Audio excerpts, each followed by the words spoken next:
Welcome to Lucid Mind Chemistry channel. In this video, I'll be solving Chemistry A-Levels Structured Questions, Paper 42 from October-November 2021. For question timestamps and other useful information, please visit video description. Question 1. Radium is a group 2 element. The predicted lattice energy of radium sulfide is -2612 kilojoules per mole. Part A. Define lattice energy. Now we can say that it is the energy change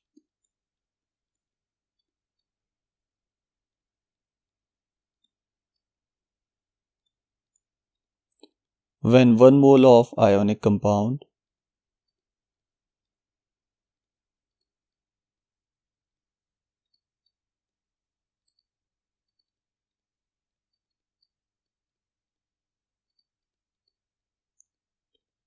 is formed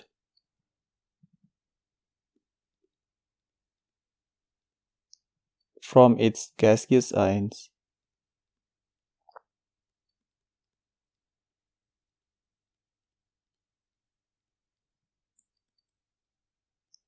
under standard conditions.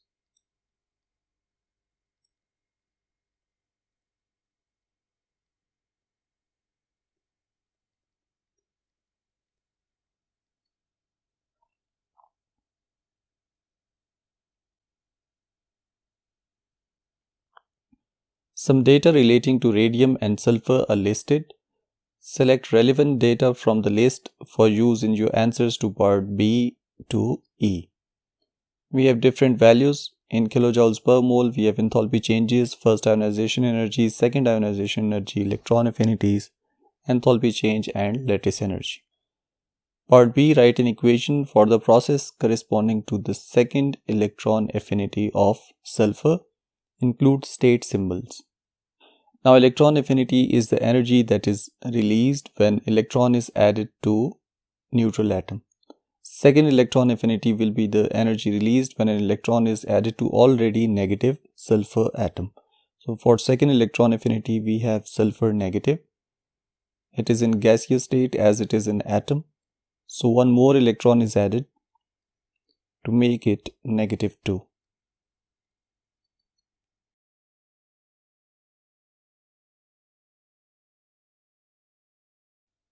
Part C. Sulfur exists as S8 molecules in the solid state. Use the data in the question to calculate the enthalpy change for the reaction from solid to atoms.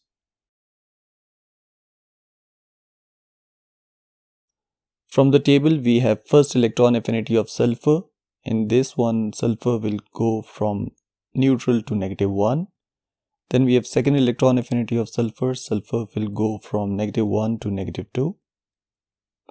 Enthalpy change. Sulfur directly goes from S to -2. So we can see we have common product. We can use these values to calculate the enthalpy change. We have S8 that goes to S. And this is the enthalpy change that we are going to find. From the table, we can see that sulfur goes from neutral to -1 and from -1 to -2. Also, we can see that this value is given in which sulfur goes directly into -2. Let's write the given energies from sulfur to -1. The first electron affinity value is -200. From S-1 to -2, it is 532. And directly going from sulfur to sulfur -2, the given value is 555. Now, as we can see that this is the common product, so therefore, according to Hess's law, these steps must be equal to the sum of this step. So let's make an equation out of this. We have 555 on one side. It equals these three steps, delta H minus 200 plus 532. Adding all these together, delta H will be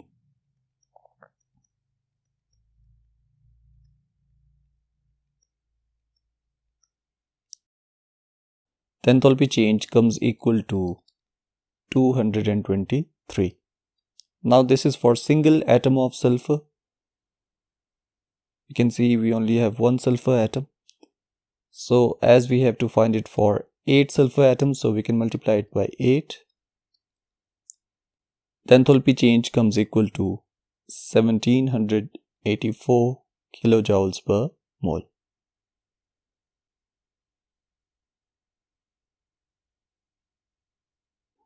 Part D, calculate the standard enthalpy change of formation delta HF of radium sulfide. We know that formation is when elements in their standard states, they react together to form compound. So this is the enthalpy of formation that we are going to find.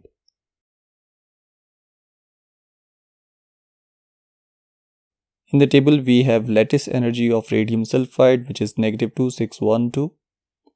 We have enthalpy change for radium to radium plus 2, and we have enthalpy change for sulfur to sulfur negative 2.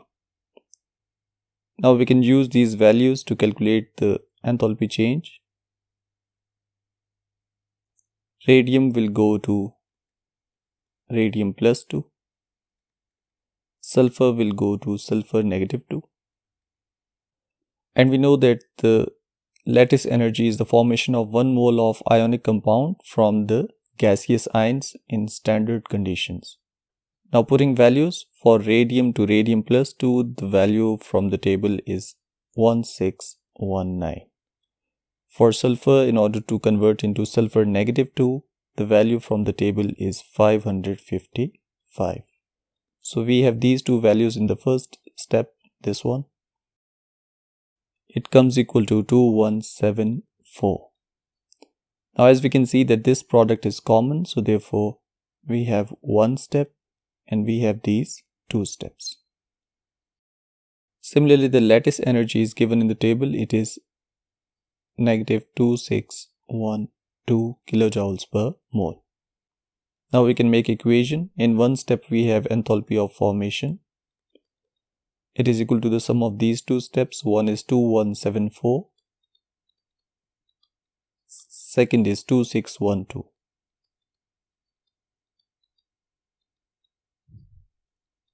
It comes equal to negative 438 kilojoules per mole.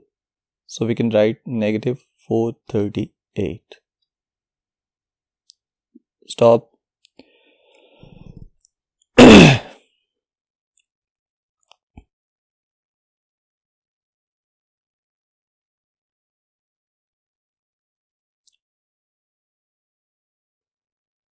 E part 1 state the two major factors that affect the numerical magnitude of lattice energy. You should always remember that lattice energy is always directly proportional to the charge on the ion, and it is inversely proportional to the radius of ion. Greater the charge, greater will be the lattice energy, and similarly smaller the radius of the ion, greater will be the lattice energy. So two major factors include ionic radius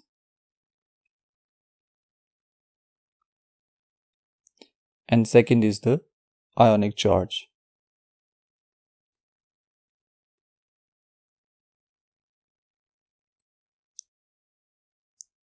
Part 2, for each factor you have identified in E part 1, state whether it tends to make the lattice energy of radium sulfide more or less exothermic than that of sodium chloride.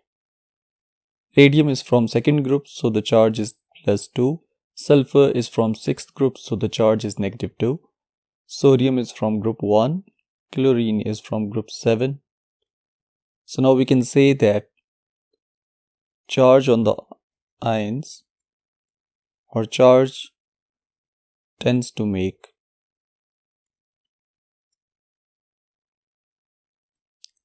lattice energy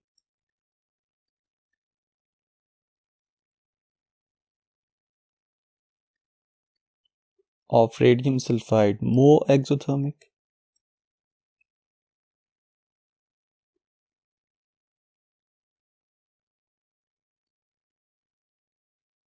As ions are more highly charged.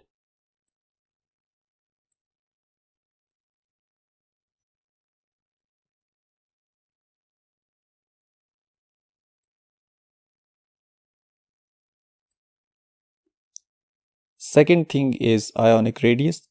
As we can see that radium is in period 7 of the periodic table.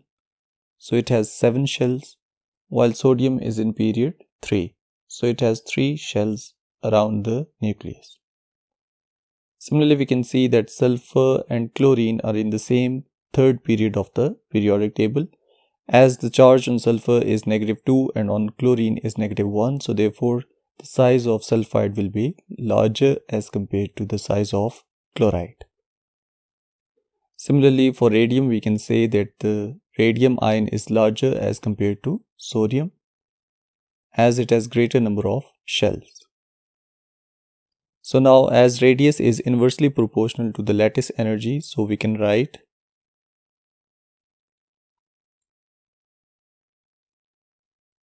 size tends to make lattice enthalpy of radium sulfide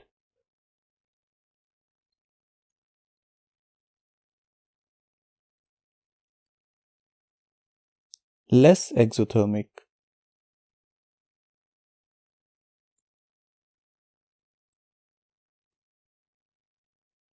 since the ions are larger.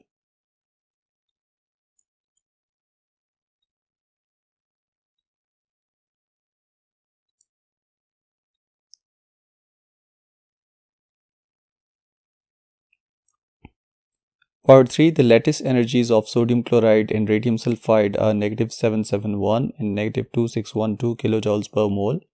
Identify the dominant factor in determining the relative numerical magnitudes of the lattice energy of radium sulfide and sodium chloride. Explain your answer. As we have already seen that the size tends to make enthalpy of radium sulfide less exothermic, but now it is more exothermic. It means size is not the dominant factor, it is the charge that is the dominant factor. So we can say that ionic charge is the dominant factor.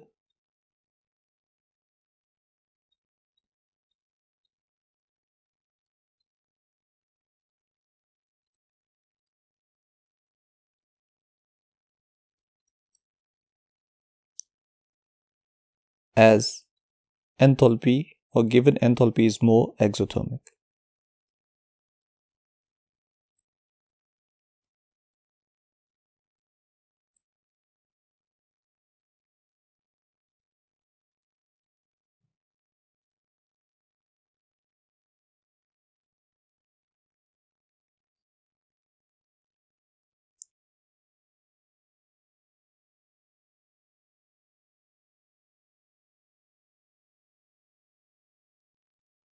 Question 2. Ethoxyethane, we have C2H5O, C2H5 can dissolve both in water and in octane 1-ol. So now we have two solvents. The expression and numerical value for the partition coefficient of ethoxyethane between water and octane 1-ol are given. Water and octane 1-ol are immiscible. So we have two different layers. One is of water, second is of octane 1-ol, and ethoxyethane is soluble in both. So now partition coefficient expression is given. Concentration of ethoxyethane in octane 1-ol divided by the concentration of ethoxyethane in water, and Kpc is 6.760. Temperature is 20 degrees centigrade. Part A. In an experiment, octane 1-ol at 20 degrees centigrade is added to a solution of ethoxyethane in water at 20 degrees centigrade. The mixture is analyzed immediately and value of Kpc is calculated. The calculation is performed correctly. The value calculated is 5.625. Explain why the value calculated is less than 6.760. As we can see that they have given that the mixture is analyzed immediately, it means that there was not enough time for ethoxyethane to get soluble in both. Now the value is 5.625 or it is less than 6.760. Now this value is directly proportional to the solubility in octane 1-ol and inversely proportional to the solubility in water. So we can say that equilibrium was not yet established.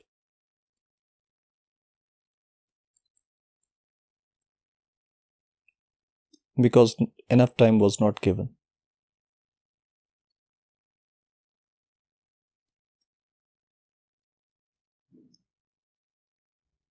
As this value is less than this, so it means that concentration of ethoxyethane in water would be higher as compared to the concentration of ethoxyethane in octane 1-ol.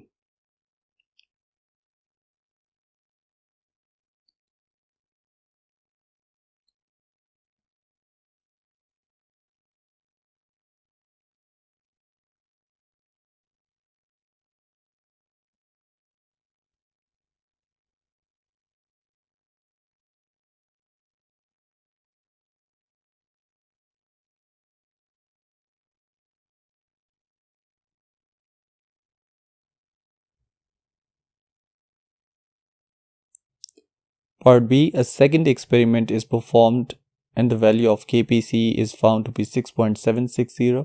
The concentration of ethoxyethane and in the octane 1-ol layer is 7.62 grams per decimeter cube. Part 1, calculate the concentration in gram per decimeter cube of ethoxyethane in the aqueous layer. As we can see that the equation is already given, we have concentration of ethoxyethane in octane 1-ol, which is given. It is 7.62 grams per decimeter cube.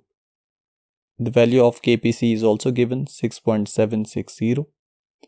And we have to find the concentration of ethoxyethane in water.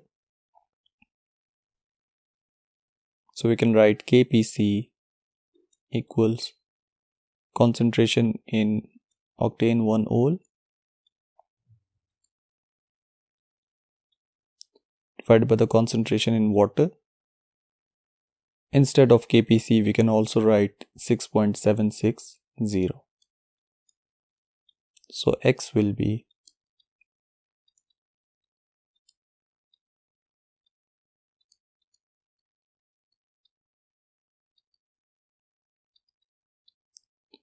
1.127 grams per decimeter cube.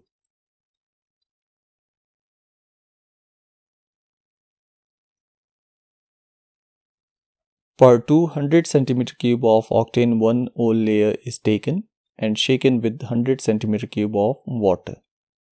Calculate the maximum amount in mole of ethoxyethane that can be extracted into the water.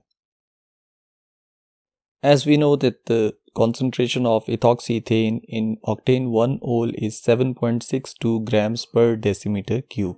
Now what will happen is that when the two layers are shaken, ethoxyethane will be dissolved in water from this layer.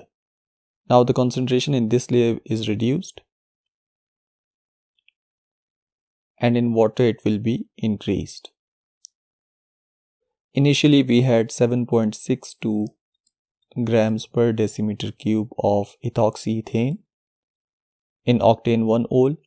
Now it is for decimeter cube, as we only have 100 centimeter cubes, so we can convert it into centimeter cube.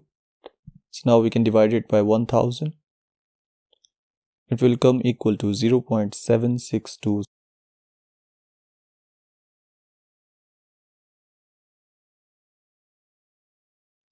As for Kpc, we know that it is equal to concentration in octane 1-ol divided by concentration in water.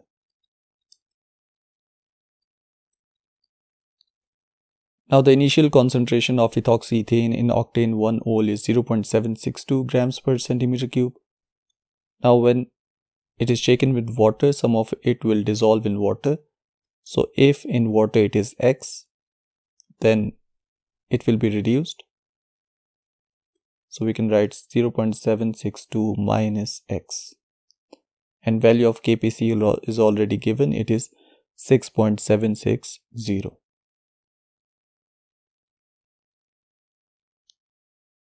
Now we can calculate this. X is divided here, so it will be multiplied on this side. So we have 0.762 minus X equals 6.760 X. This X, if shifted on that side, it will be added. So now we have 0.762 equals this one plus X. So it will become 7.760 X. Now we can find the value of X. X will be equal to 0.762 divided by 7.760. It comes equal to 0.0982 grams. Now we have to find amount in moles, not in grams, so we can convert grams into moles. So moles is equal to mass divided by molecular mass. Mass is 0.0982 divided by MR. We can calculate molecular mass. The formula is C2H5O C2H5. So we have 4 carbon atoms. 12 into 4 is 48. We have 10 hydrogen atoms. We have 1 oxygen. So it comes equal to 74. So number of moles come equal to 0.0013 moles.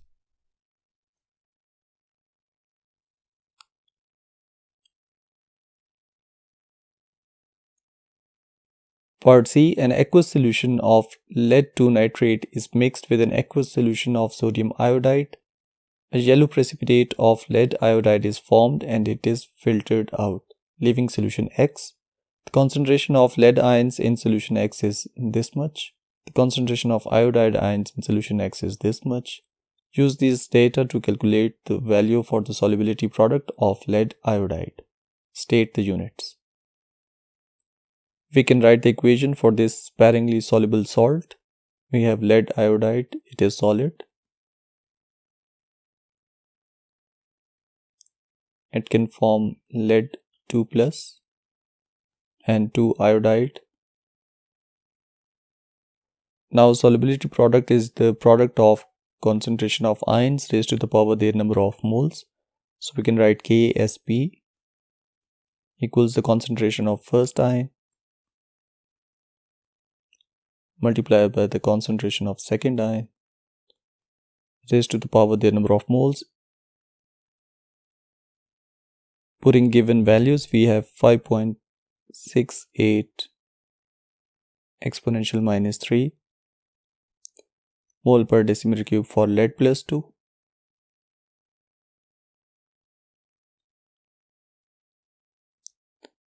Multiply by the concentration of this one, 4.20 exponential minus 4 mole per decimeter cube.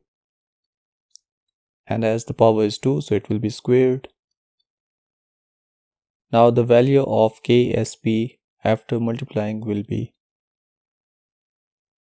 1 exponential negative 9. And as this one is mole square, decimeter minus 6 because it is squared, and this one is mole per decimeter cube, so overall it will become mole cube decimeter minus 9. So now we can write the answer. KSP is 1.0 into 10 to the power minus 9 and unit is mole cube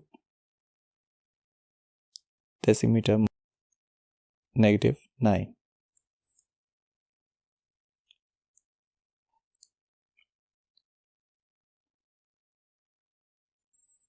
Part 2. Potassium iodide is very soluble in water. Describe and explain what is seen if a few drops of saturated potassium iodide solution are added to a portion of solution X. As we already know that in solution X we had the concentration of lead ions, we have the concentration of iodide ions, Now potassium iodide is very soluble in water, so now potassium iodide is Ki. If it is highly soluble, it is converted into its ions K positive and I negative. Now what will happen, as we can see that this ion is common as compared to this one, so the concentration of this ion will increase. When the concentration will increase, this will react with lead to form lead iodide, which is yellow solid. So we can say that yellow precipitate is formed.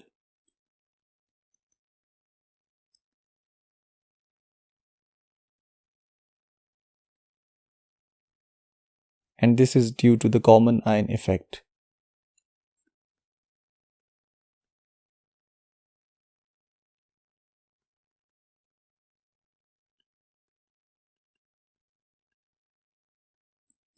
And common ion is iodide ion.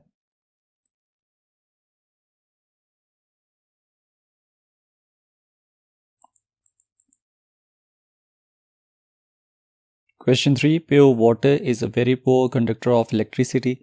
However, when hydrogen chloride gas is dissolved in water, ions are formed and a current flows during electrolysis. This is the equation. HCl converts into H positive and H negative. The overall change after electrolysis is that hydrogen chloride gas is converted into hydrogen and chlorine. When a current of 3.10 amperes is passed through the solution for Y minutes, 351 cm³ of chlorine are produced at the anode. Measured under room conditions. Part A. Calculate the number of chlorine molecules produced during the electrolysis. For molecules, we can use the formula number of molecules is equal to number of moles multiplied by Avogadro's constant. As we do not have number of moles, so first we are going to find, we have volume of chlorine, so we can use the formula number of moles is equal to volume in centimeter cube divided by 24,000 centimeter cube. Putting values, we have 351 divided by 24,000. The number of moles come equal to 0.0146 moles into Avogadro's constant. It comes equal to 8.8 exponential 21.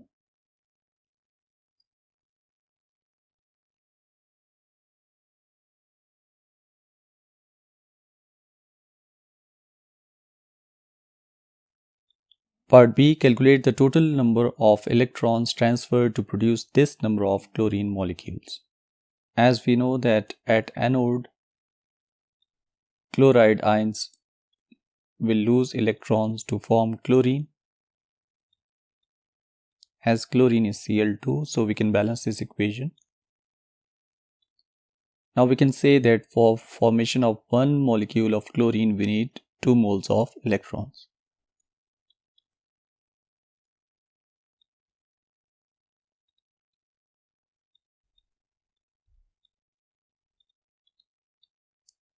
So for 8.8 exponential 21 molecules, we would need X number of electrons. By cross multiplying, we can find the value of X.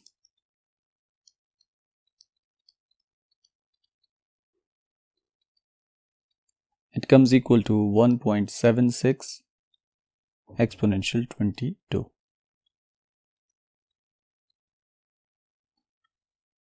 Part C. Calculate the quantity of charge in coulombs of the total number of electrons calculated in Part B. We can use the formula quantity of charge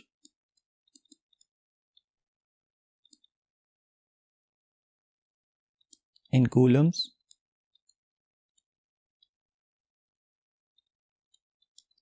is equal to total number of electrons multiplied by the charge on one electron.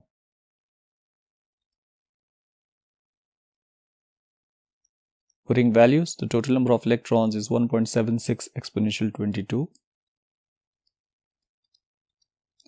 And from data booklet we can find the charge. It is 1.6 exponential minus 19. So the quantity of charge comes equal to 2816 coulombs.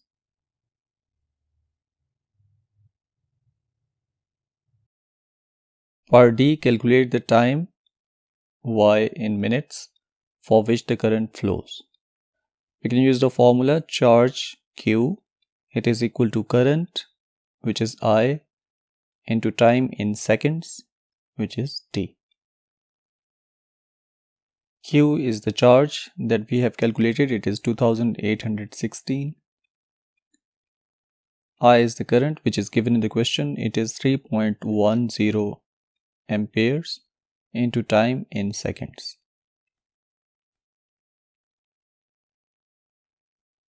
So times come equal to 908.38 seconds. We have to find it in minutes, so we can divide it by 60 to convert it into minutes. The value is 15.14 minutes.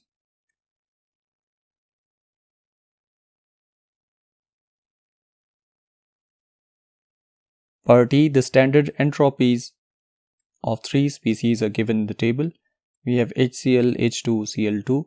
Calculate change in entropy for the reaction. 2HCl converts into hydrogen gas and chlorine gas. We know that entropy change for a reaction is equal to the total entropy of products minus total entropy of reactants.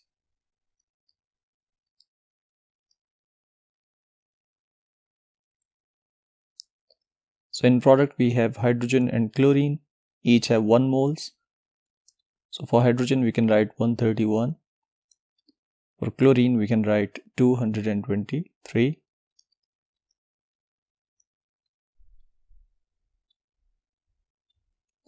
Minus entropy of reactants. We have 2 moles of HCl, so we can multiply 2 with 187.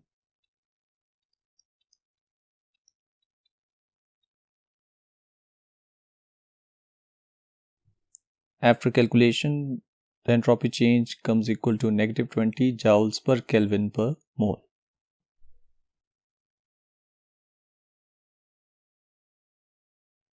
Part 2, enthalpy for the reaction HCl into hydrogen and chlorine is plus 185 kilojoules per mole. Calculate Gibbs free energy for this reaction at this temperature.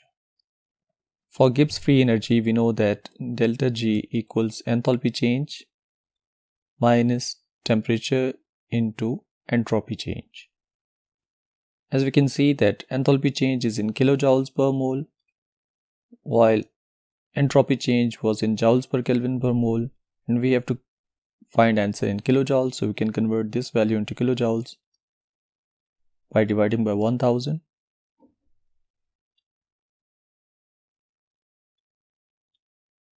Now putting values, for enthalpy change we have 185. For temperature it is given 298.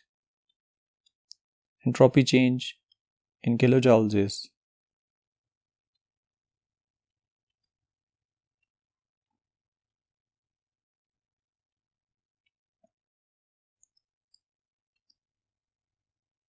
1. Gibbs free energy comes equal to 191 kilojoules per mole.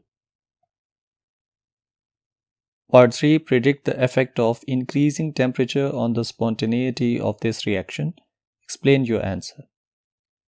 For Gibbs free energy, you must know that Gibbs free energy is inversely proportional to spontaneity.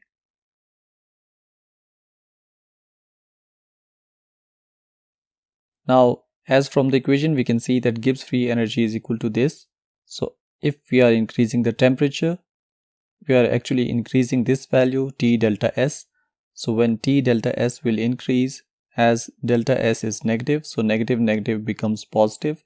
So overall Gibbs free energy will become more positive. So as it is inversely proportional to spontaneity, so we can say that the reaction becomes less feasible or less spontaneous.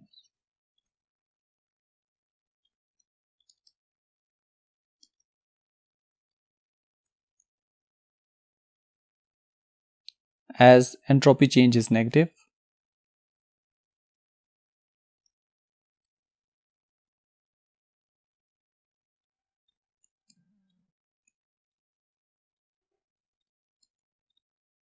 so T delta S will become more negative,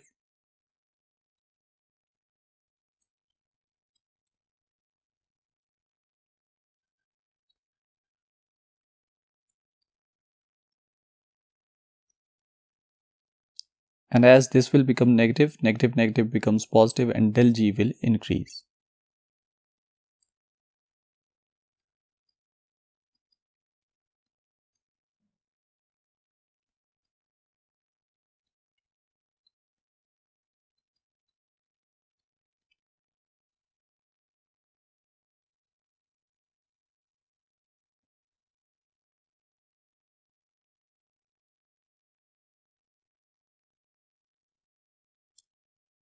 Question 4. Separate samples of 0.01 moles of magnesium nitrate and 0.01 mole of strontium nitrate are heated until completely decomposed to metal oxide, nitrogen dioxide, and oxygen. Part A. State which of these two group 2 nitrates require the higher temperature before it begins to decompose. Explain your answer. For group 2 nitrates, we know that as we move down in the group, stability of nitrate increases.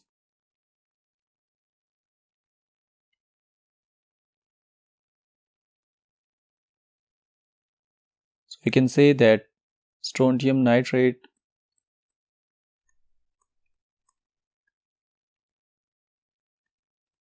will require higher temperature to decompose.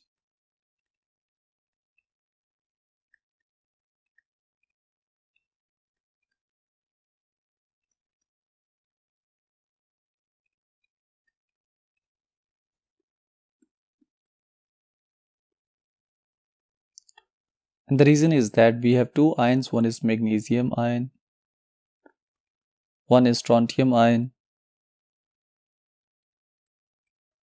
Now the size of strontium is much larger as compared to the size of magnesium. So therefore the charge density on strontium is less as compared to the charge density on magnesium. So now when nitrate is decomposed, what happens? That the nitrate ion is polarized. Now greater the charge density, greater will be the polarization and it will easily break. Lesser the charge density, lesser will be the polarization of nitrate ion and it will not easily break. So we can say that it is because of larger cationic radius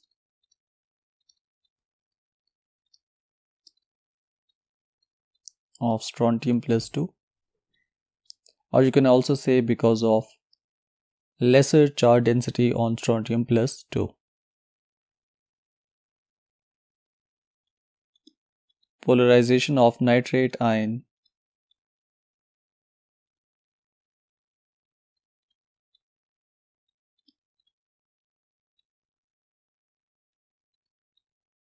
will be less.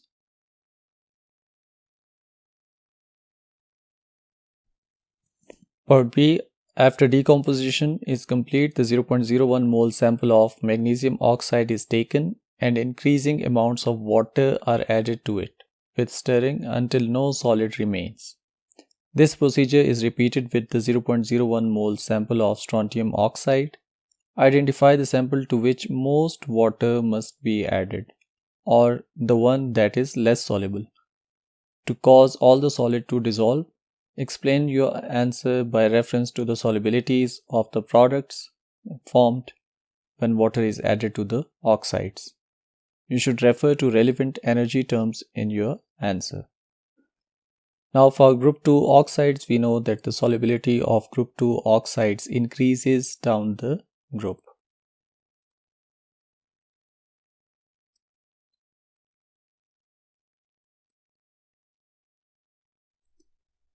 So strontium oxide will be more soluble and magnesium oxide will be less soluble.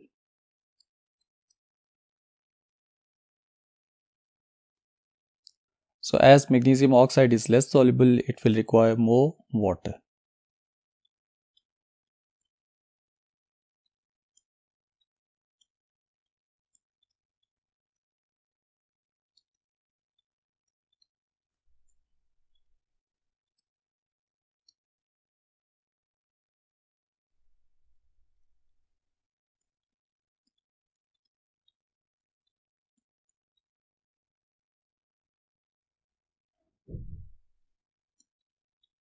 The question says you have to give reference to the solubilities of the products.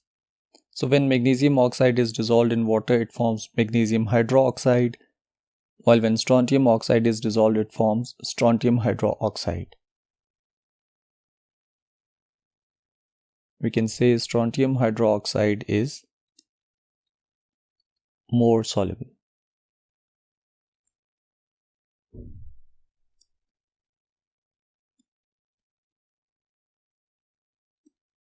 We can also refer to other energy terms such as lattice energy and hydration energies. Both lattice energy and hydration energy, they become less as we move down in the group.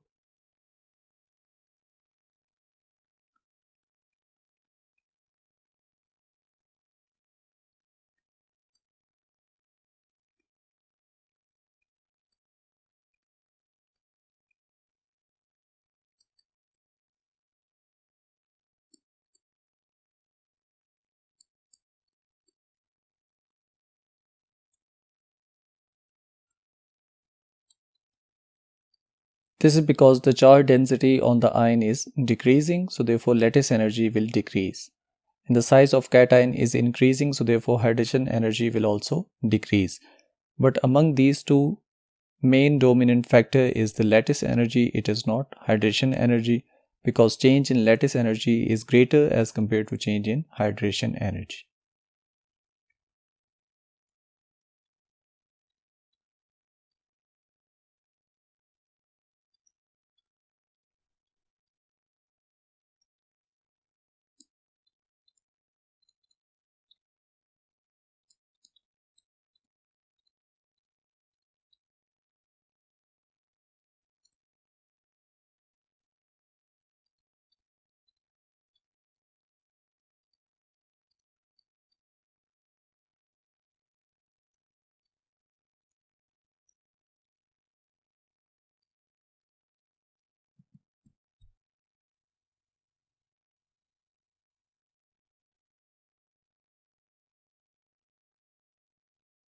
Part C, the nitrogen dioxide given off by the decomposition of 0.01 moles of strontium nitrate is dissolved in water.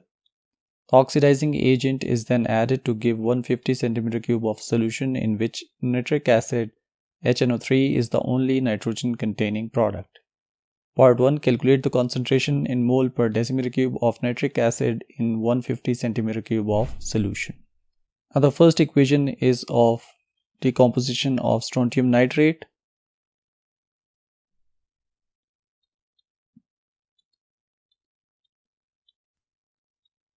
It decomposes to form strontium oxide, nitrogen dioxide and oxygen.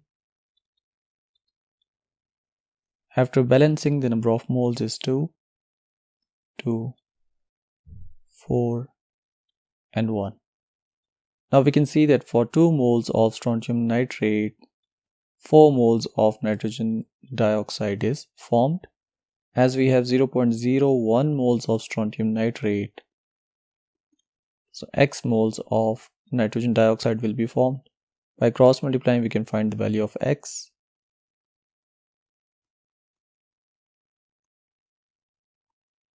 So we have 0.02 moles of NO2.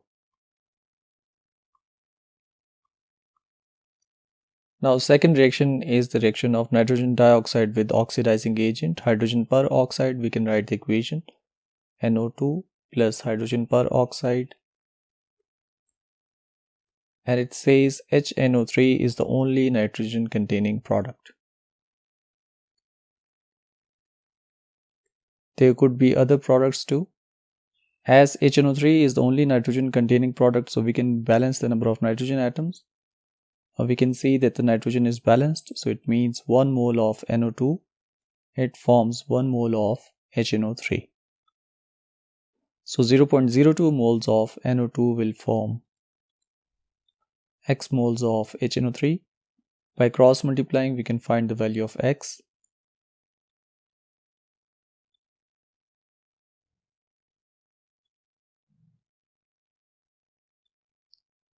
Now we have to calculate the concentration in mole per decimeter cube of nitric acid in 150 centimeter cube of solution, as the formula of concentration equals number of moles divided by volume in decimeter cube. So we can convert this into decimeter cube by dividing by 1000. It comes equal to 0.15 decimeter cube. Number of moles is already calculated. We have 0.02 moles. Volume is 0.15.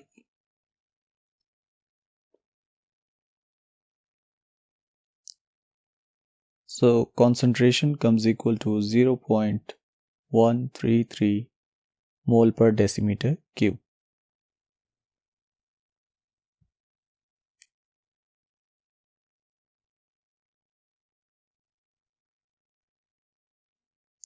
Part 2. The HNO3 present in 25 centimeter cube of this solution is neutralized using 0.125 mole per decimeter cube NaOH. Calculate the minimum volume in centimeter cube of NaOH needed. Give your answer to 3 significant figures. We can write the equation between HNO3 and NaOH.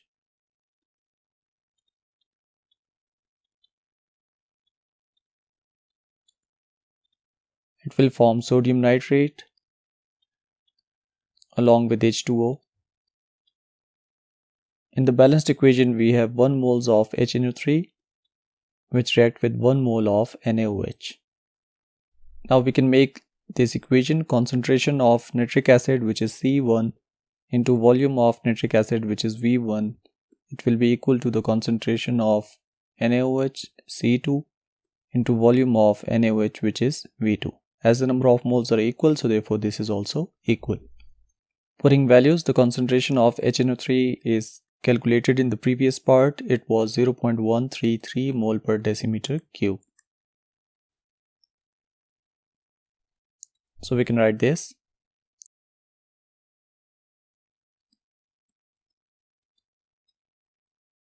Into volume. Now volume is given in centimeter cube. If this is in centimeter cube, then this must be in centimeter cube too. Now we have concentration 0.125 mole per decimeter cube for NaOH into volume.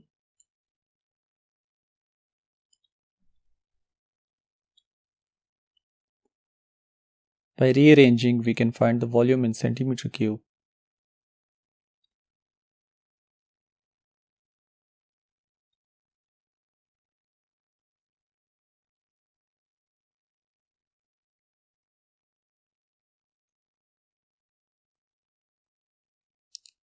It comes equal to 26.6 centimeter cube, and we have 3 significant figures.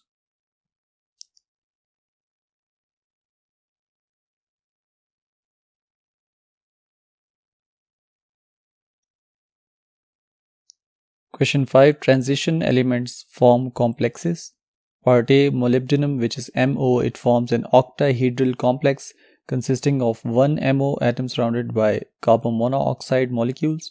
Carbon monoxide is a monodentate ligand. It means it forms 1 dative covalent bond.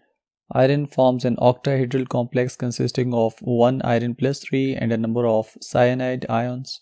Cyanide is also a monodentate ligand. First is that define the term monodentate ligand. So we can write that species that donates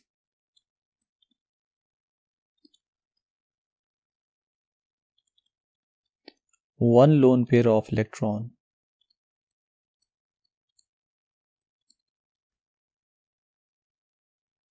to form one dative covalent bond.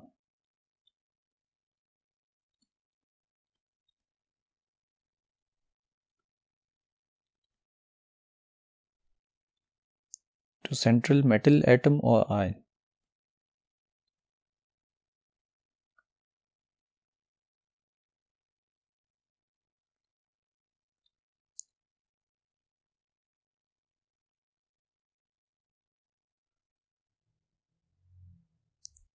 Part 2. Complete the table by stating the formula and charges of the complexes described.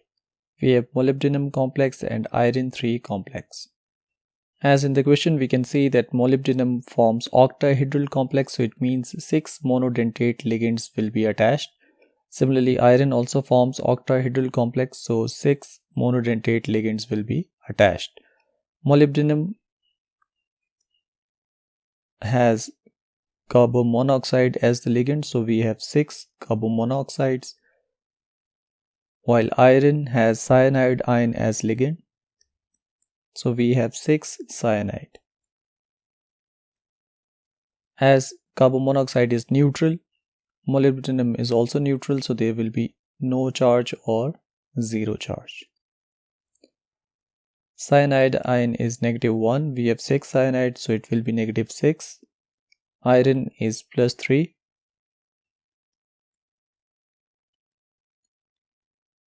So overall charge is -3.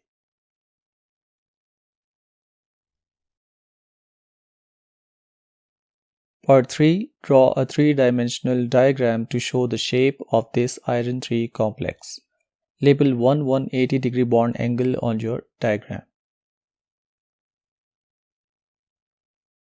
We can use these lines,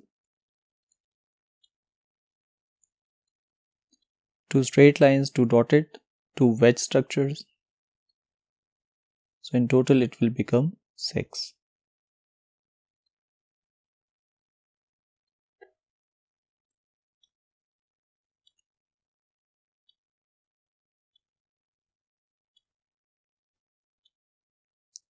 One 180-degree bond angle could be this one.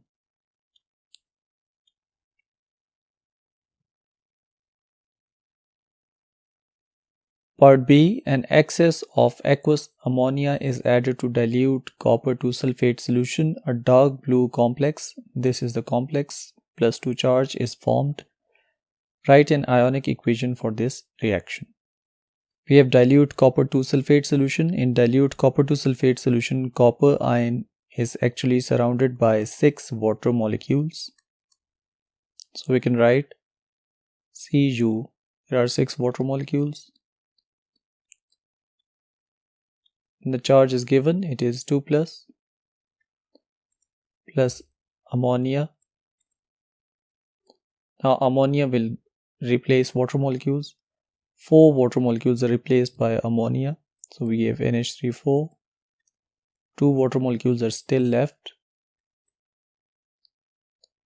As both ammonia and water is neutral, so there is no change in the charge. As we have 4 ammonia that are added and 4 water molecules are replaced. So this is the ionic equation.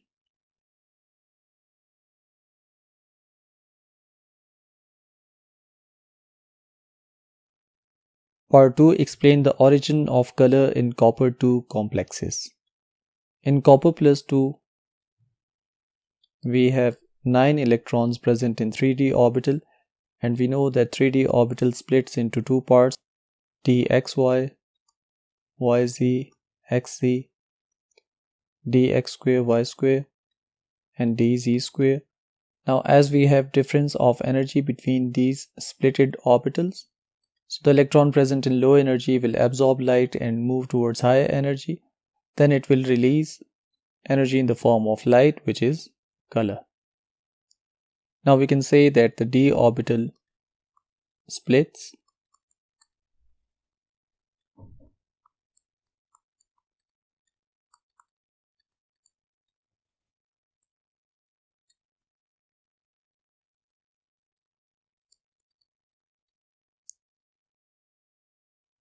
and electron present in the low energy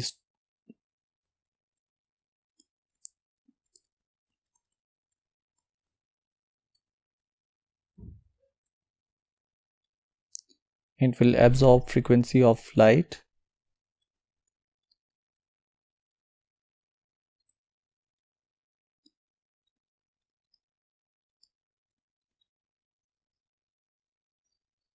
and transitions to high energy orbital.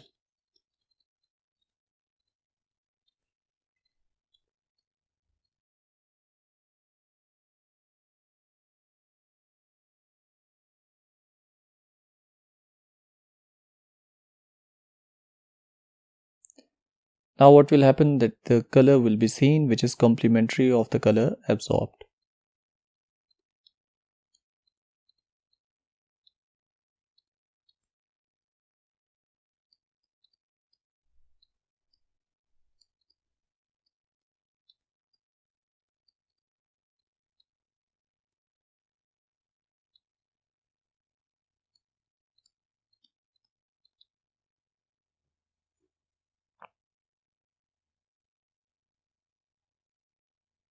Part C. An excess of concentrated hydrochloric acid is added to the dark blue solution of copper ammonia water complex. A new complex Z is formed. The color of the solution changes. It means chemical reaction take place. Part 1. Write an equation for the formation of Z from the solution of this copper complex. Include the formula and charge of Z. Part 2. Name the type of reaction when Z forms from this complex. Then we have part 3. State the geometry of Z. And 4 is to state the color of solution of Z.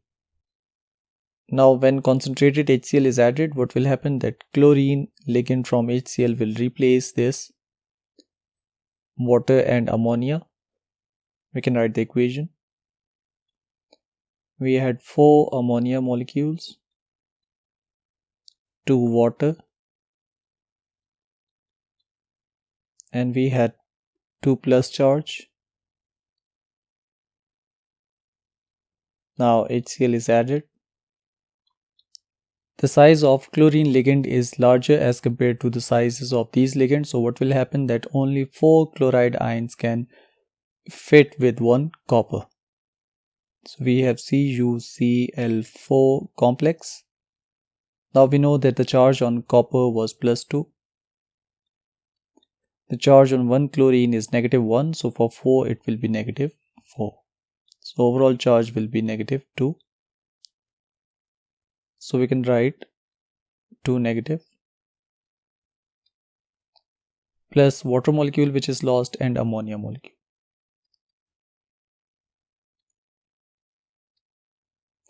As concentrated HCl was added, so therefore it means that H positive ions are also present in the solution.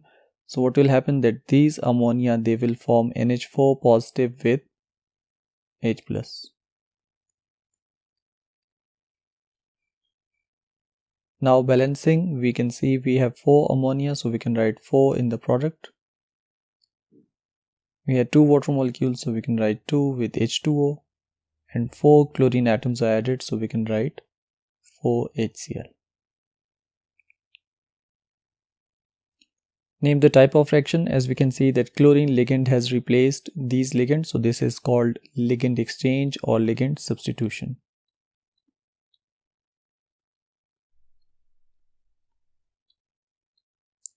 Third is the geometry of C. As we can see that in copper 4 chlorine atoms are present, so the geometry could be tetrahedral.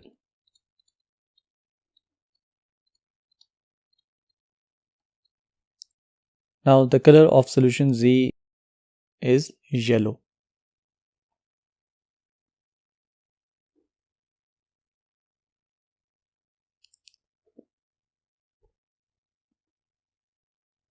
Part 5. Explain why the color of solution of copper ammonia water complex is different from the color of solution of Z. You should refer to the energies of orbitals involved in your answer. As we know that the color is due to the difference in the splitting of d orbital. So when the splitting changes, the energy change also changes. So we can write d orbital splitting changes.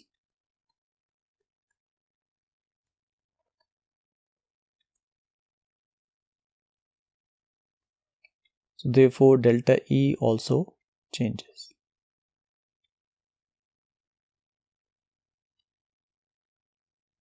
So different frequencies are absorbed and different color is seen.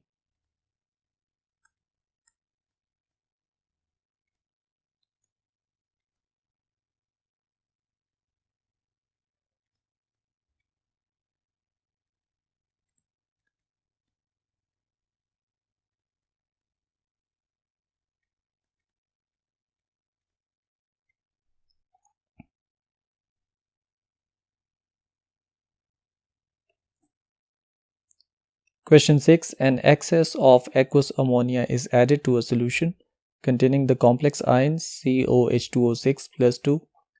This is the equation. Ammonia replaces water molecules. Complete the sentence to describe the color change that will be seen during this reaction. The color changes from dash to dash. This is something that you should remember. It is pink in color. And this one is yellow or orange in color.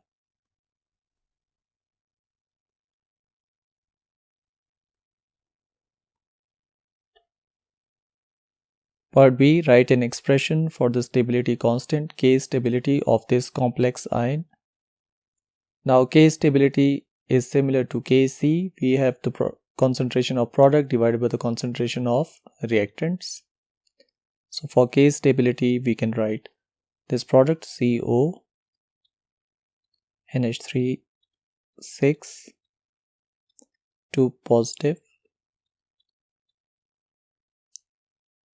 divided by the concentration of reactants raised to the power their number of moles. COH2O6 2 plus 6 ammonia. So into the concentration of ammonia raised to the power 6. Now water is not included in this K stability equation because water is in excess, so therefore its concentration is regarded as constant.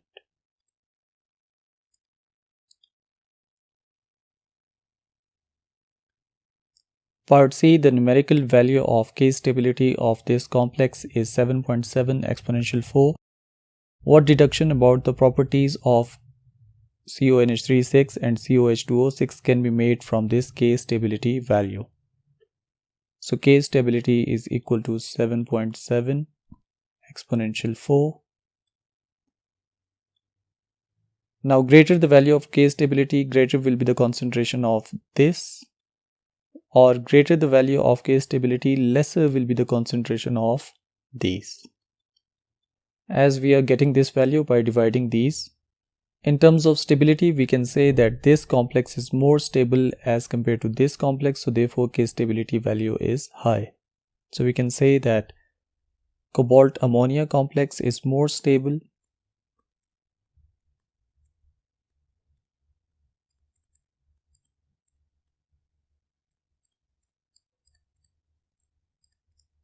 than cobalt water complex.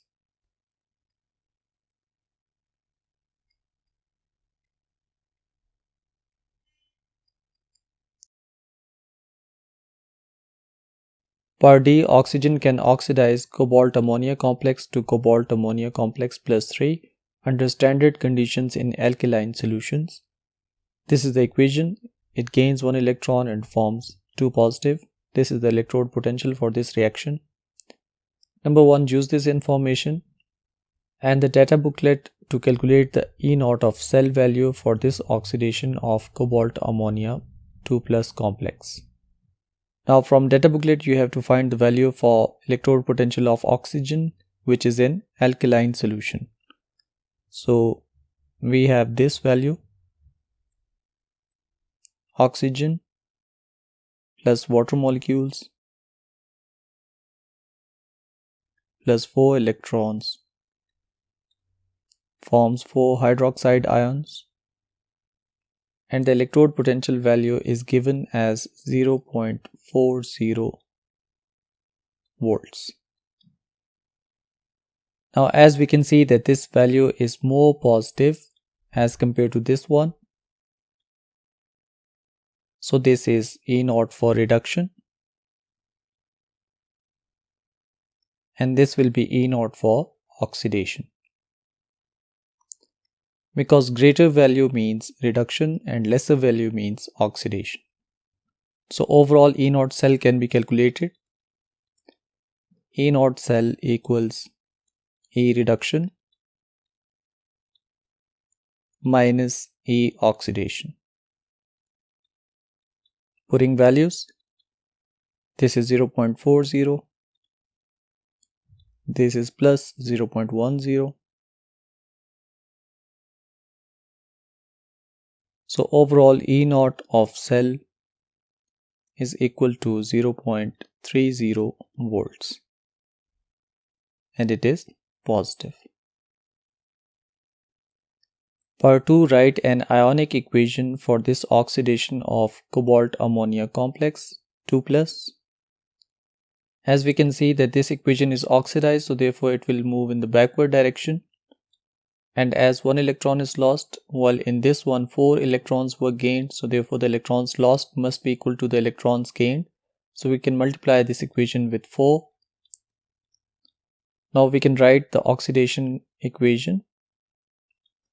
We have this complex, as it is multiplied by 4, so it will be 4 moles.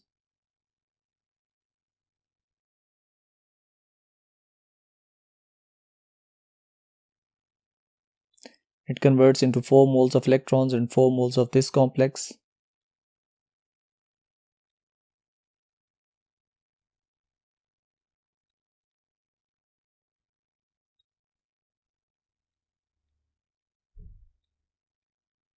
Second equation is this one, which is reduction.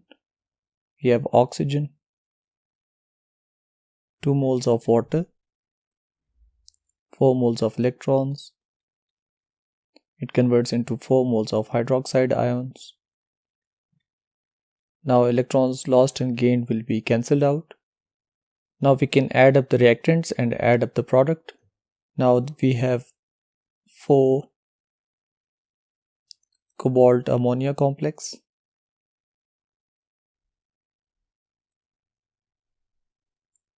1 mole of oxygen, 2 moles of water,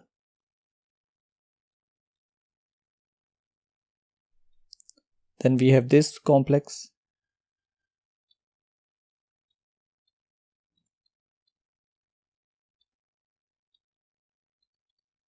and 4 moles of OH negative.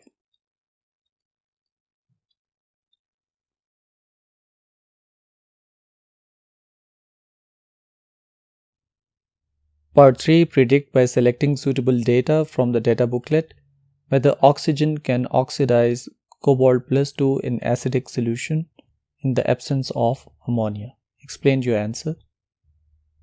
Now from data booklet we have values for oxygen.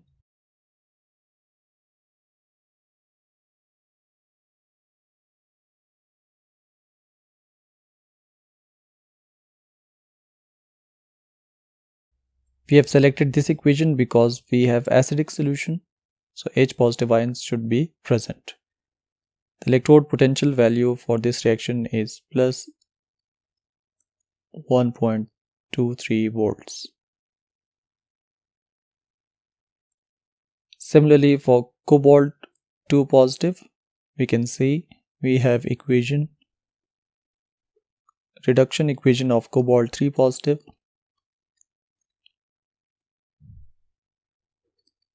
The electrode potential value is plus 1.82 volts. We have taken this equation because there is no ammonia that should be present. Now we know the rule, more positive value means reduction, so therefore this reaction will move in the forward direction. Less positive value means oxidation, so this will move in the backward direction. It means that oxygen is unable to oxidize cobalt +2. Instead, cobalt +3 will reduce water to oxygen. So we can write that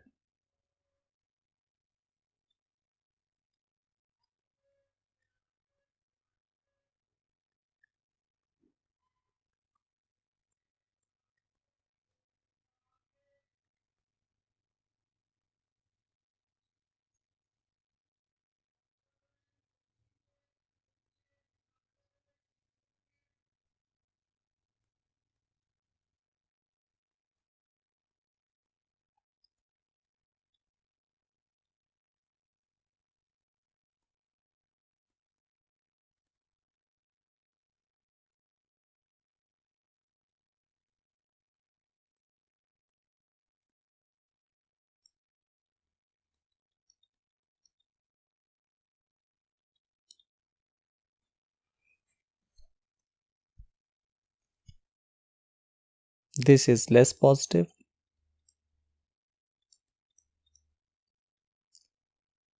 And this is more positive.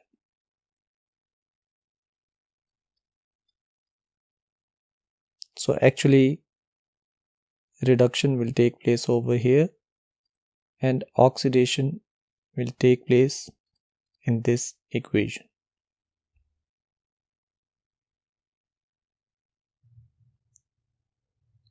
Question 7. The structure of benzene 1,3-dicarboxylic acid is shown.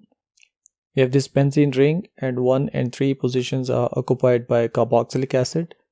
Part A, state the empirical formula of benzene 1,3-dicarboxylic acid.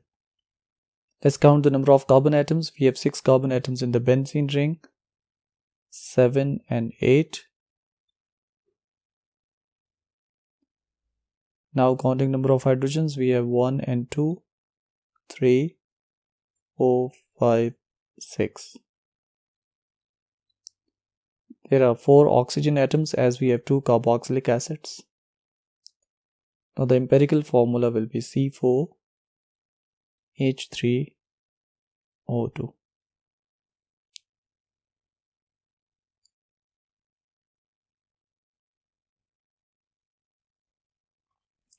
Part B, benzene 1,3-dicarboxylic acid is an isomer of benzene 1,4-dicarboxylic acid. These two isomers can be distinguished by carbon-13 NMR spectroscopy.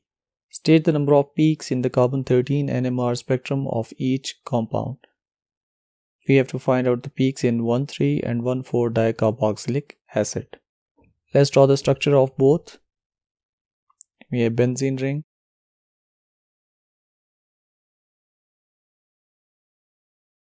If this is carbon 1, then this will be 2, this will be 3, and this will be 4. So this is benzene 1,3.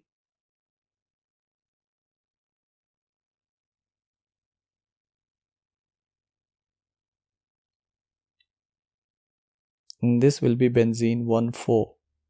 Let's look into the environments of carbon atoms. We have these two carbon atoms that are exactly similar as both are of carboxylic acid and both have benzene ring attached. Similarly, these two carbon atoms are also of the same environment. Then we can look at this carbon atom as this is attached with carboxylic acid. Similarly, this carbon is also attached with the carboxylic acid functional group. And as the neighbors are same, so therefore these two carbon atoms have similar environments. On this side, we can see that this carbon atom attached with COOH and this carbon atom attached to COOH, these two are exactly similar. So this is the second peak. Now looking at this carbon atom, you can see that only one hydrogen atom is present and it is attached with the carbon atom having no hydrogen atoms. So this will give one more peak. Next, we have this carbon atom which is attached to one hydrogen. And this carbon atom, both are similar. And in the last, we have this carbon atom that is different as compared to these two. This is because the distance from COOH is greater as compared to the distance of this carbon atom, so this will give separate peak. So we have 1, 2, 3, 4, 5 different peaks that will be observed. Now looking at this structure, we have one hydrogen atom, one hydrogen atom, one hydrogen, and all these 4 carbons are similar. This is because every carbon is attached with the carbon atom having COOH group. So these 4 will give a single peak, as this is one environment. So in total we have 1, 2 and 3 environments, so therefore 3 peaks will be seen.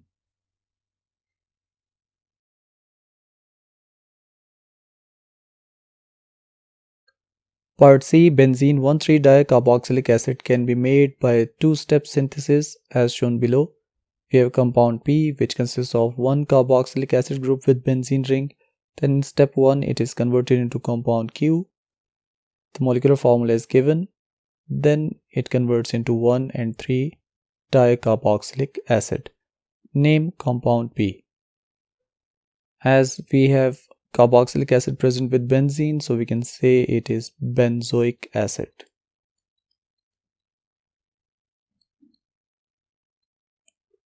Part 2. Explain why the major product of this two-step synthesis is benzene 1,3-dicarboxylic acid and not benzene 1,4-dicarboxylic acid. As this is carbon atom 1, moving clockwise, this one will be 2, this one will be 3, and this is 4. Similarly, this is carbon 1, which is attached to carboxylic acid, and then this will be 2, and this will be 3.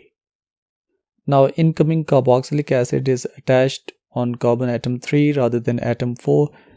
This is because carboxylic acid group is ring deactivating.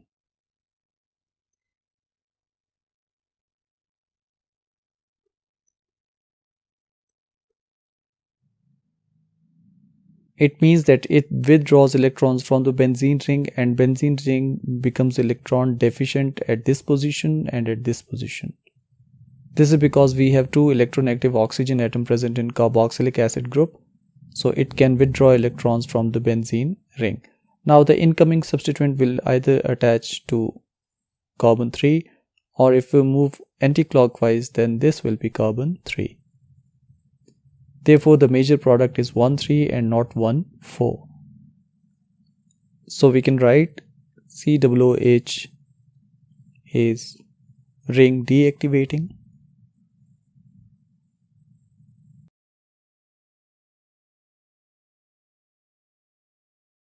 It withdraws electrons from the ring.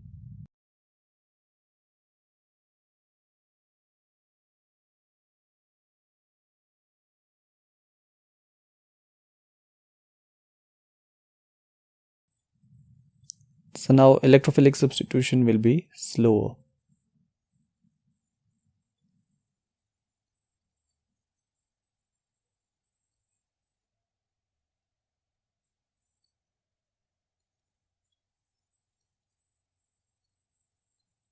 And what will happen is that substitution will occur at carbon 3.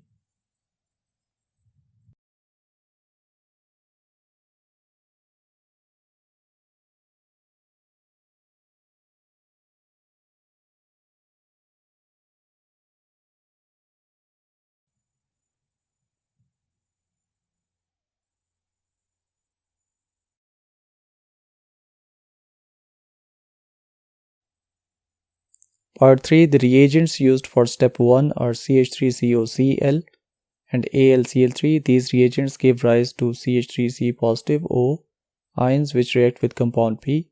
Name the mechanism of this reaction. As we have positive charge, so this is electrophile. And it replaces one of the hydrogen atoms of the benzene ring, so therefore this is substitution. So we can say that this is electrophilic substitution.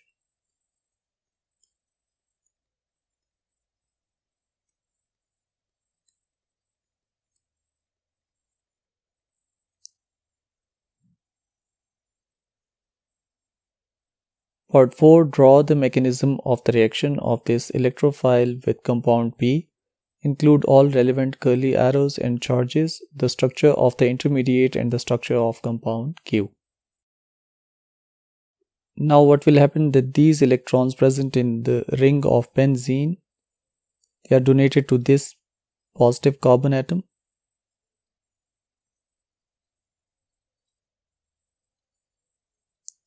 And as we already know that the substitution is on third carbon atom, this is first carbon.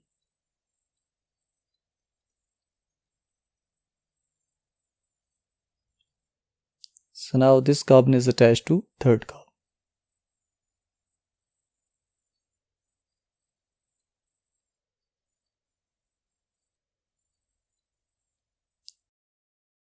We also have one hydrogen atom with each carbon, so we can show hydrogen atom.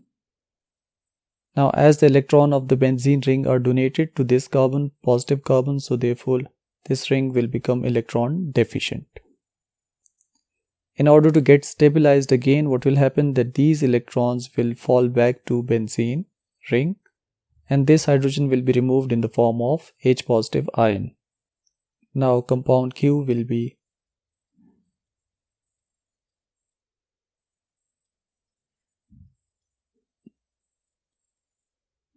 the ring will be completed again. Now we have C double bond O, CH3, and H plus is lost. Part 5 suggests a reagent and conditions to convert compound Q, which is this one, into benzene 1,3-dicarboxylic acid in step 2. As we can see, we have one carboxylic acid and one ketone group. Now this ketone group can also be converted into carboxylic acid group by using acidified KMnO4 and heat reflux. So we can oxidize this ketone by using acidified KMnO4, and the conditions are heat and reflux.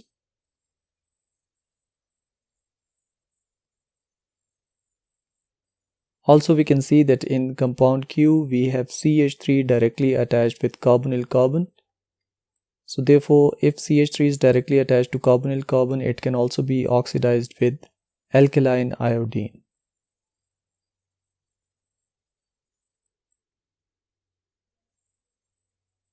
Followed by acidification, then it will be converted into carboxylic acid. So you can also write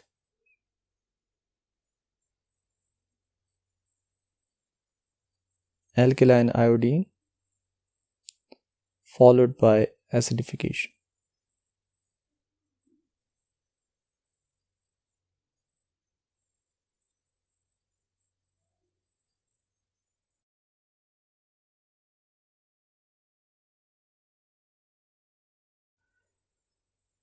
Question 8. Alanine, NH2CH, CH3, COOH and glutamic acid, which is this one, we have NH2, we have carboxylic acids, are two naturally occurring amino acids. Part A, NH2CH, CH3, COOH exists as two optical isomers. Draw three-dimensional structures of these two optical isomers. For optical isomers, you have to find the carbon atom that is attached to four different elements or groups. We have this carbon, so it will be central carbon. Then we have one hydrogen atom directly attached, one NH2 group,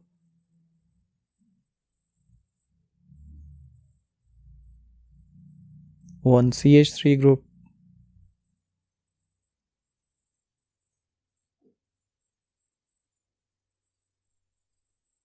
and one is carboxylic acid group. Now we can draw the mirror image exactly opposite to this one. We have COOH, carbon, hydrogen, then NH2 and CH3.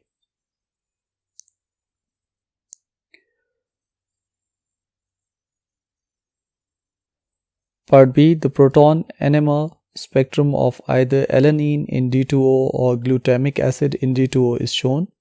We have the structure, we have these two peaks that are present. State whether this is the spectrum of alanine in D2O or the spectrum of glutamic acid in D2O. Explain your answer by reference to the number of peaks and splitting patterns. Alanine is, we have carbon, CH3, NH2, hydrogen, then we have carboxylic acid. This is alanine. Now glutamic acid is the one having two carboxylic acid functional groups. One is this one. Then we have CH2, CH2, CH, NH2,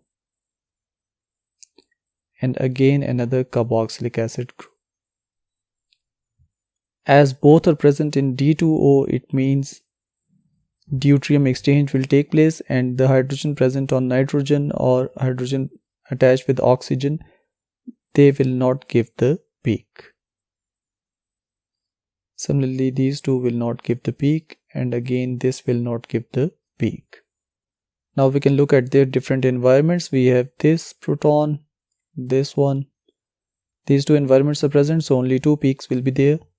We have two peaks. Now the splitting pattern, n plus 1 rule, n is the neighboring proton, so we have one proton in the neighbor, so 1 plus 1 will be equal to 2. So this one will give a duplet. As this one is a duplet, so therefore it is due to CH3.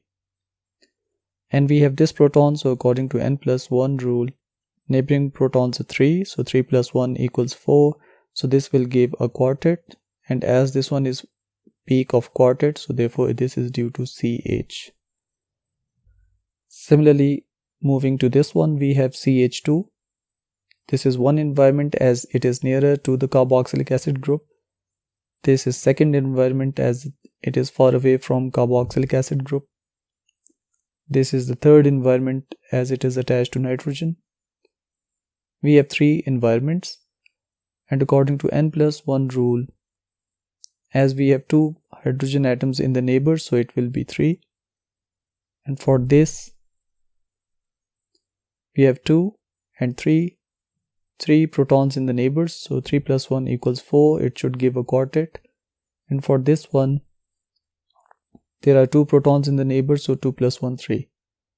As it gives 3 peaks, so therefore this is not the spectrum of this compound. So therefore this is the spectrum of alanine, not the spectrum of glutamic acid.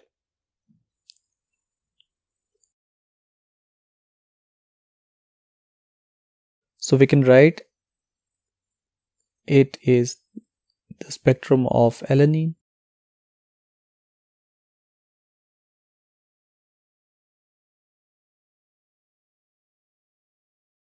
because glutamic acid has 3 peaks.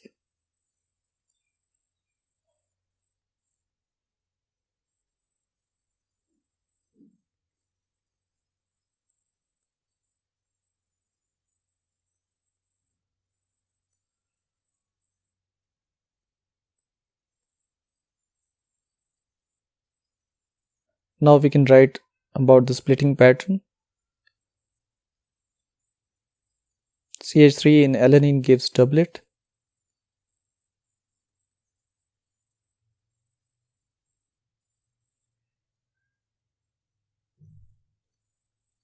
As it has one neighboring proton.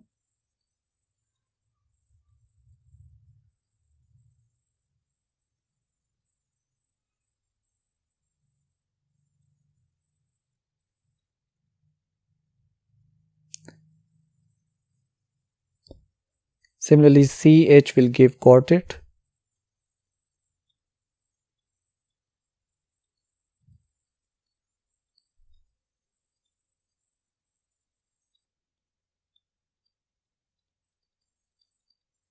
As it has 3 neighboring protons.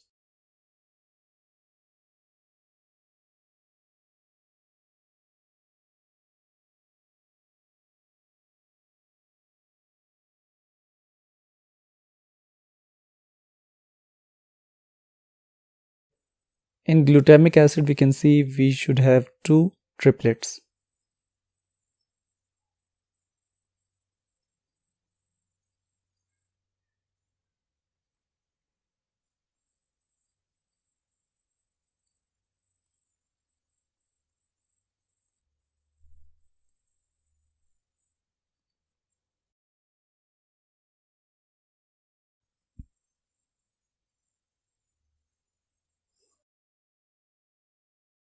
Part C, the mass spectrum of glutamic acid is obtained. 1. State the mass to charge value of the molecular ion peak in this spectrum. Now molecular ion peak is similar to the molecular mass of this compound. We have one nitrogen atom, so it is 14. We have 5 carbon atoms, 1, 2, 3, 4, 5. So 12 into 5 is 60. Similarly, we have 9 hydrogen atoms.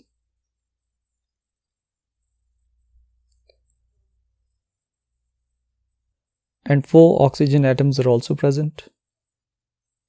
So 4 into 16 is 64. Adding these together, it comes equal to 147, which is the molecular mass of glutamic acid. So the mass to charge value of molecular ion peak will be 147. This is because the charge is supposed to be plus 1, so 147 divided by plus 1 is 147. Part 2, the spectrum has peaks with mass to charge values of 88 and 131. Draw the structures of the ions responsible for these peaks. We can draw the structure of this compound. We have NH2, CH, COOH is also attached.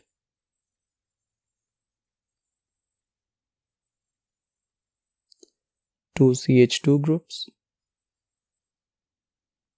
Again COOH. Let's find the molecular masses. For NH2 it is 14 plus 2 equals 16. For carbon and hydrogen 12 plus 1 equals 13. For 2 oxygen it is 32 plus 1 33 plus 12 45. For CH2 it is 14, again 14, and again 45 for COOH. Now you can add these together to make 88 or 131. For 88 we can use 45, 16, 13 and 14. All of them add together to form 88. So we can write we have NH2. Then we have CH. Then CH2 and COOH. As COOH is directly attached with CH, so we can write it in bracket form. Then we have CH2. And as it is ion, so it will be positive. Now we can make 131. We can add 45, 14, 14, 13 and 45 to make 131. So the compound will be COOH, CH.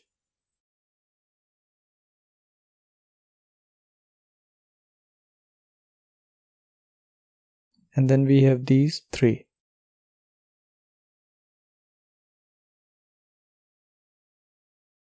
Again, this is ion, so the charge will be positive.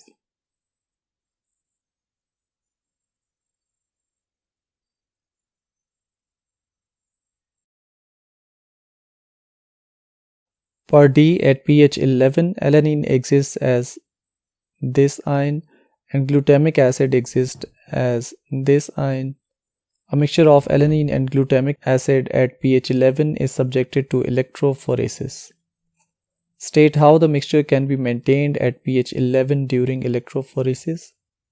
Now we know that we can use buffer solution to maintain pH.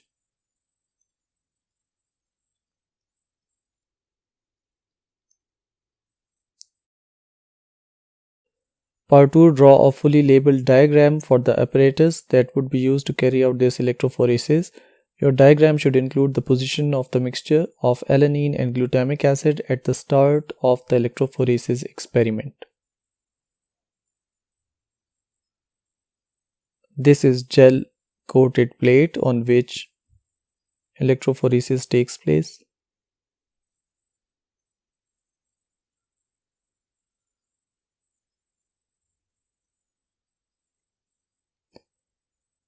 In the center of this plate, we have a mixture of alanine and glutamic acid as we have the start of experiment. So this has not yet separated.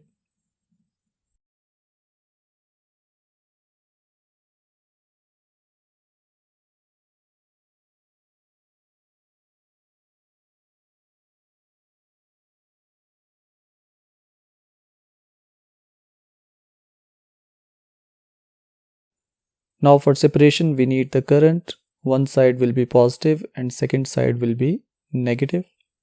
There must be a DC power supply.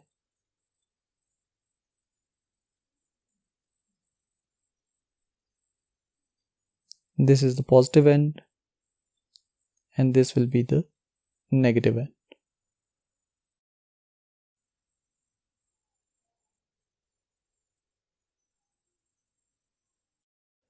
Part 3. Identify the electrode that each amino acid travels during electrophoresis at pH 11. We have to find out it for alanine and glutamic acid.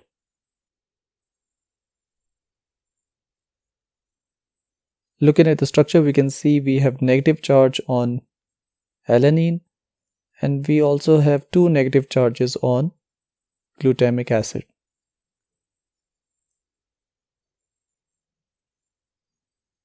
As both are negatively charged, so therefore both will move towards anode, which is positive electrode.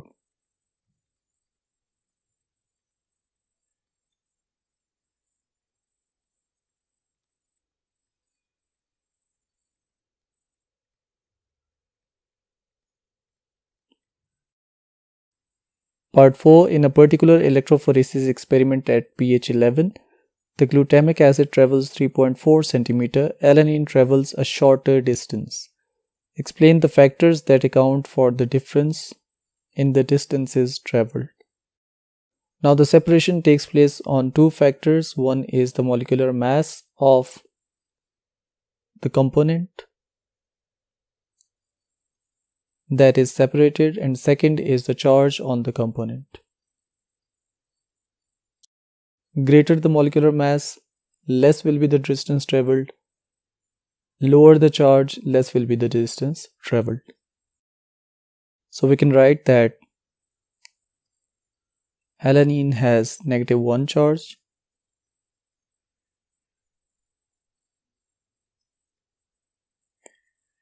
and lower molecular mass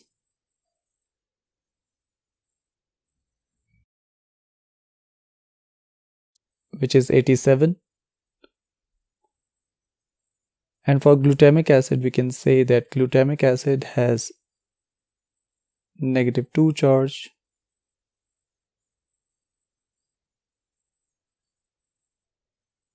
greater MR, which is 145. As we can see that glutamic acid travels more as compared to alanine, so therefore we can say that charge is dominant factor for the distance traveled.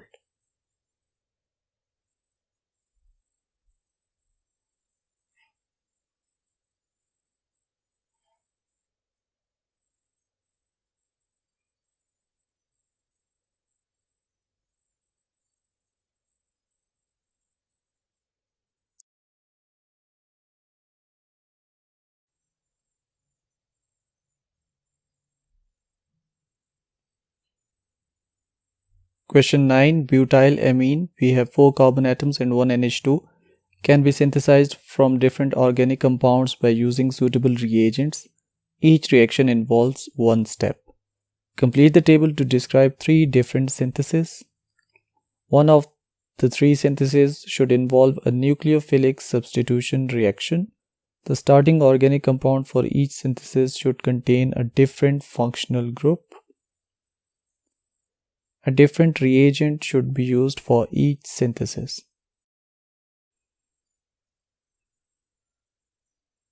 For this, you should remember that for synthesis of amine, we can either take halogenoalkane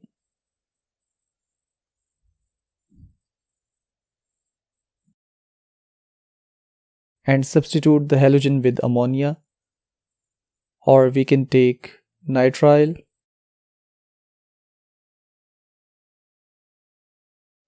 and we can reduce nitrile into amine, or you can also take amide and reduce amide to amine. As we have 4 carbon amine as the product, so starting organic compound can be 4 carbon halogenoalkane, which could be bromobutane,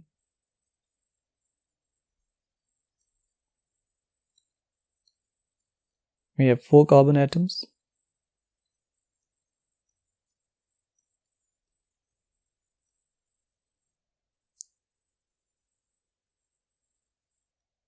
One bromine. Now this bromine can be replaced by ammonia. So the reagent is ammonia under pressure. Or you can also write that ammonia heated in sealed tube.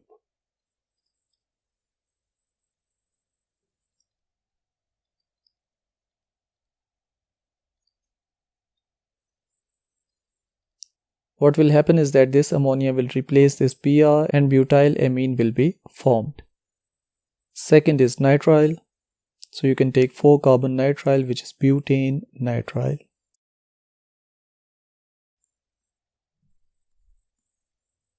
We have CH3, CH2, CH2, and 4th carbon is triple bonded with nitrogen. Now upon reduction in the presence of hydrogen and nickel, or you can also use platinum, it can also be reduced with lithium aluminium hydride LiAlH4 to form butyl amine. Third one is amide. Amide is C double bond O NH2. Nitrile was C triple bond N. Halogen was halogen with R. So amide can also be reduced. We can take 4 carbon amide.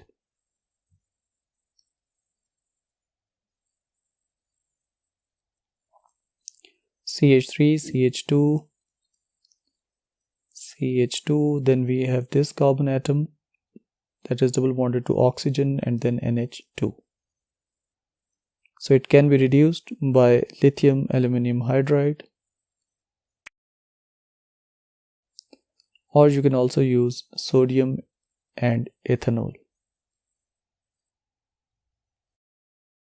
In the first one, bromine is replaced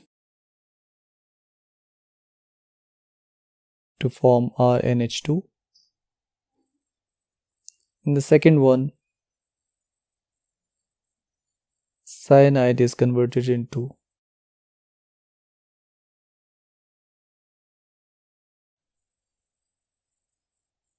NH2. In third one,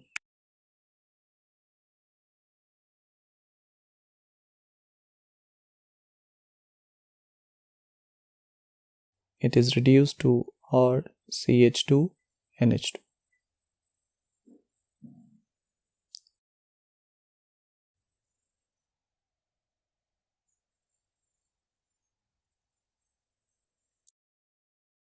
Part B. Compare and explain the relative basicities of ammonia, butylamine and phenylamine. Ammonia is NH3. We have one nitrogen atom that consists of lone pair and 3 hydrogen atoms are present. It can donate this pair of electron and therefore it is basic in nature. Then we have butylamine in which 4 carbon atoms are present with NH2.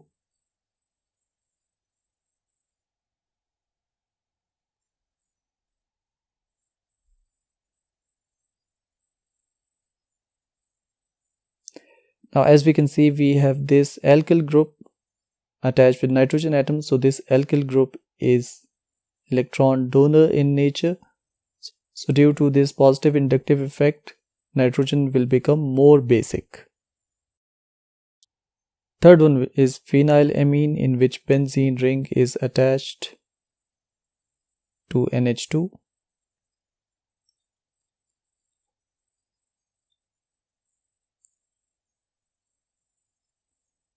Now this electron is delocalized into the electron system of benzene ring, so therefore basicity of nitrogen will decrease.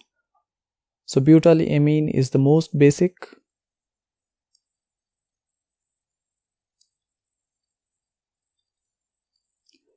And phenylamine will be the least basic.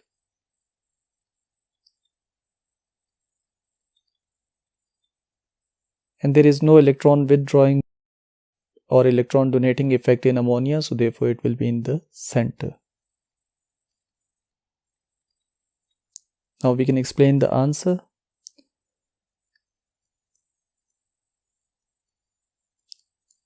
Basicity is the ability to donate a lone pair of electrons.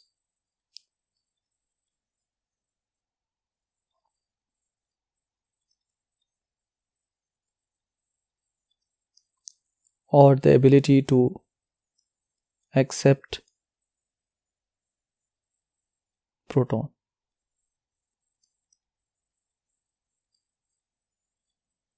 Now butyl amine is most basic.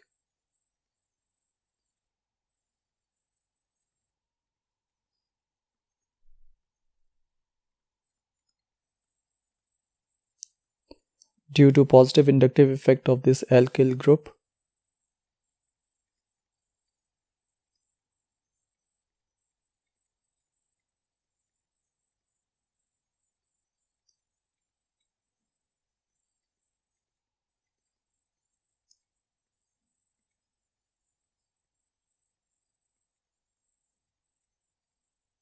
Which increases the charge density on nitrogen. For phenylamine, we can say that it is least basic due to the lone pair being delocalized into the benzene ring.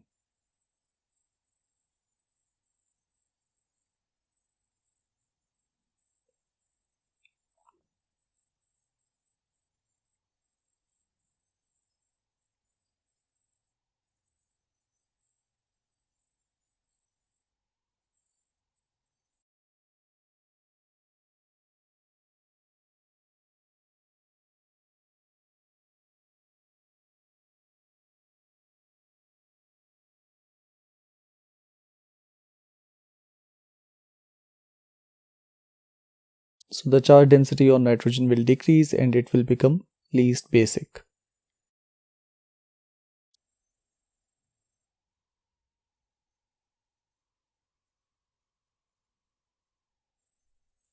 Question 10 part A. Complete the table to show the structure of organic product from each reaction of phenol. We have phenol plus sodium hydroxide, phenol plus sodium, phenol plus this compound. Now we know that phenol is a little bit acidic, so it is weak acid. Weak acid reacts with alkali to form salt and water. Phenol is C6H5OH. So this will form water.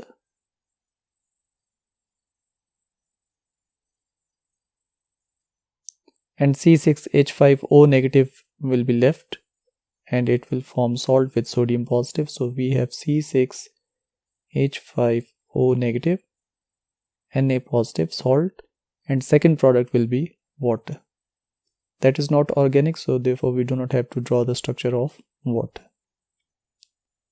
Again we have phenol with sodium metal, and phenol is acidic, so we know that acid plus metal gives salt and hydrogen.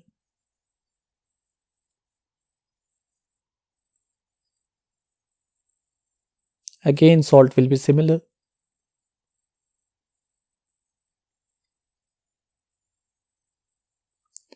And this is the organic product.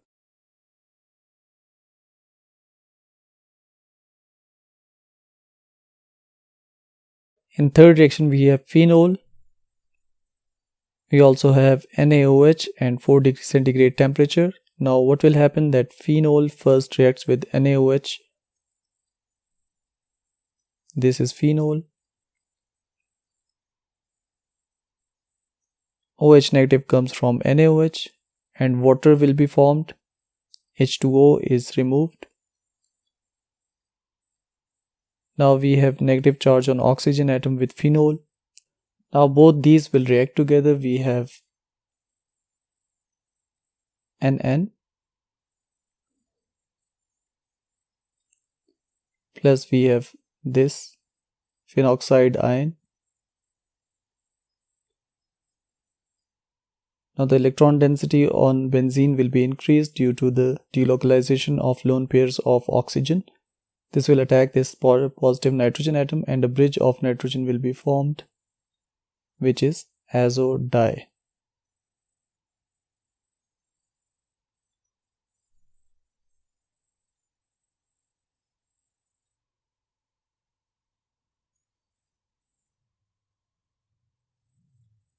This is the structure of organic product.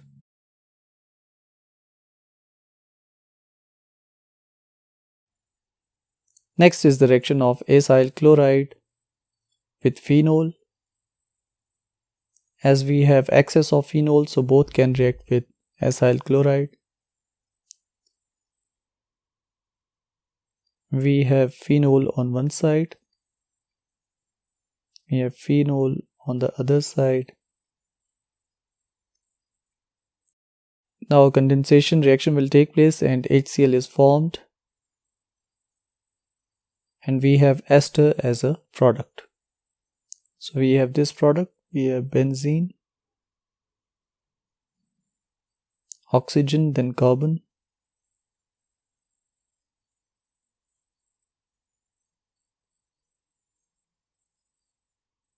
Then this benzene, then carbon, oxygen, oxygen.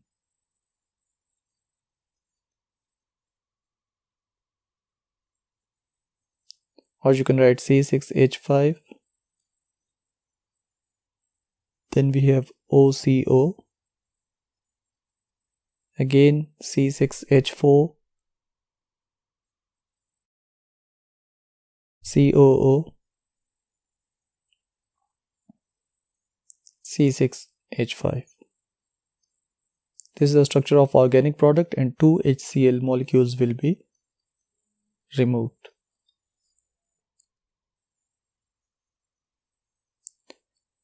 Part B, identify two reactions from the table in which ethanol would behave in a similar way to phenol. Ethanol is CH3CH2OH. Now in first reaction, as phenol is weakly acidic, so therefore it reacts with sodium hydroxide to form salt and water. With ethanol, this reaction will not take place.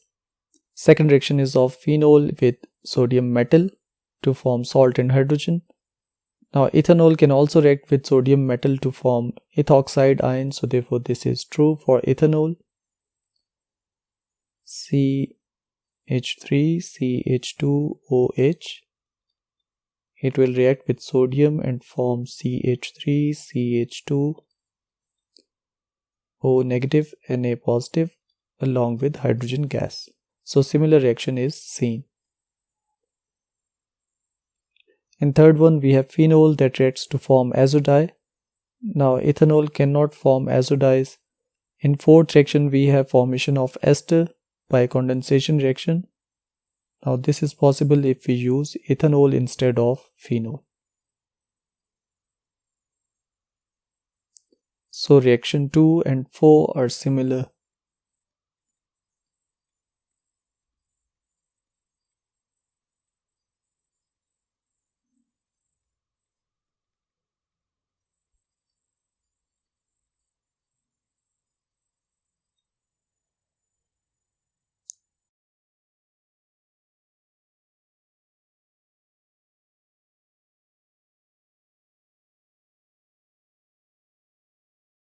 Thanks for watching. If this was useful, please do like, subscribe and share.